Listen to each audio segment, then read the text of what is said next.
In today's episode, Emily asks, I have a list of emails that haven't opened a single email in 2 years. I want to ask said subscribers if they want to stay before deleting them. How do I go about doing that?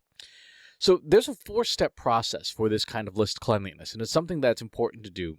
You should be doing it, ideally once a quarter, if not more frequently, depending on how fast your list grows and how fast it decays. List decay in email marketing is one of the most important things to tackle because people do change email addresses, especially if you are marketing to like the 18 to 25 crowd. You're going to see a bunch of email address changes through there. I used to work in financial services, and student loans was a part of the company's portfolio. And obviously, once somebody graduates college, they tend not to keep their email address, and so you will see very, very rapid list decay in that industry.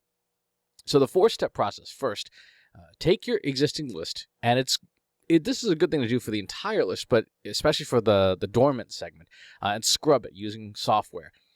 There are tools out there like Never Bounce, Zero Bounce, Million Verifier, so many that you upload your list and it checks to see if those addresses are even still working. That's the easy, low-hanging fruit. Get rid of stuff that is known, that has just gone bad, so that you're not sending out junk, or you're not sending to addresses that don't exist, because email providers like Gmail and Hotmail and such very quickly ruin your reputation score if you're sending to addresses that don't exist, because you're essentially from their perspective, trying to just send blindly to anything with a Gmail address. So that's step 1. Step 2, check your deliverability and list itself. One of the things, particularly for dormant addresses, you want to look at is, do they have common domains that are statistically different than the rest of your list? So, for example, if all of your, or even like half of your dormant segment is Gmail addresses, but in the rest of your list, Gmail accounts for only like 5% of your list, then that should tell you that you probably have a deliverability problem. Like you didn't set up Google Postmaster Tools, for example. And as a result, you're being penalized, and those subscribers may not even be getting your emails, much less opening them and so on and so forth. Low open rates mean that people are not seeing the email and then not taking action to open it. And there can be a number of reasons for that, but one of them could be, particularly for services like Gmail or Outlook, because it has the priority inbox and filtering and all these smart algorithms to make email more manageable, your email may not even be seen. So do that deliverability check. Check out the list. Check out your deliverability in general. If you have not set up things like SPF and DKIM and DMARC as email marketing protocols in your marketing, your email just may not be getting through. Third, this is where I think Emily's question was originally intended. Sending out a "we want you back" email with some kind of meaningful value proposition. Do you have something to offer this list of people, this group of people, that is different enough that from what you normally send that there would be some value? If you're, say, a B2B marketer, is there a special content, exclusive white paper, something that would get them to, if they see the email, open it up and go, that's worth my time? Or on B2C, is there some kind of offer, coupon code, discount, exclusive product, something that, again, there's a value proposition. You look at it and go, I might find that appealing.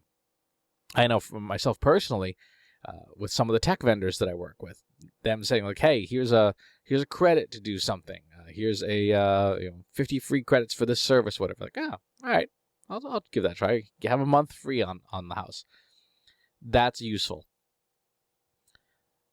So you send out that email, and then obviously you move those people who do open it back into the regular list, and now you're left with essentially the dead group of addresses. I was going to say Deadpool, but that's a different character.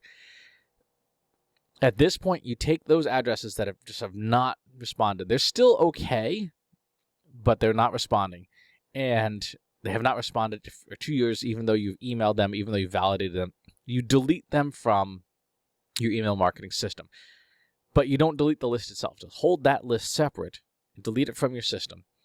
What you want to do at this point now is see if there's a way you can get those people's attention separately. So you'll take that list, encrypt it, and then load it to services like Facebook, Instagram, Twitter, etc., as a retargeting list to show ads to that list.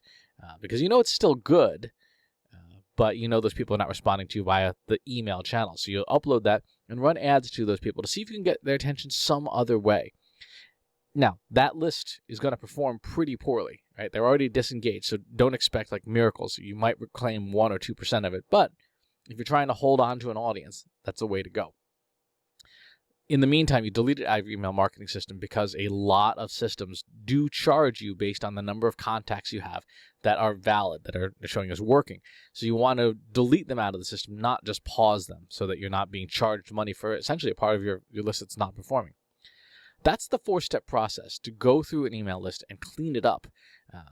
This is something you want to do quarterly. The more you do this, the better your deliverability gets, because you're sending and you're essentially getting higher levels of engagement, opens, clicks, etc., that email service providers, again, the big ones like Gmail and Hotmail and stuff, can see and treat your email as being more relevant because you're getting more engagement on it. It's very much like social media marketing in that aspect. Not that your email won't be seen in its entirety, but that it will be seen at all. It'll make it to the inbox. This is really important for B2B because so many companies use Google G Suite for their Office, use Yahoo Mail. You'd be amazed at the number of company email domains that have a Yahoo backend that doesn't say yahoo.com anywhere in their DNS, in their obvious public-facing portal, but on the back end, their Yahoo email service back there. The same is true for Exchange, Microsoft Exchange. So you need to have email that meets those algorithms screening, and that means getting good engagement. So definitely delete out of your list so that you're dampening your engagement scores on the back end. It's a really good question. There's a lot to unpack with email marketing if you want to do it well. Like I said, principally among that, scrubbing that list super well to make sure that it is clean. I would do a full list scrub at least once a year, and then be scrubbing every single time you upload your lists to your email software, making sure that you're uploading only good stuff to it. If you have follow-up questions, leave them in the comments box below. Subscribe to the YouTube channel and the newsletter. I'll talk to you soon. Take care. Want help solving your company's data, analytics, and digital marketing problems? Visit trustinsights.ai today and let us know how we can help you.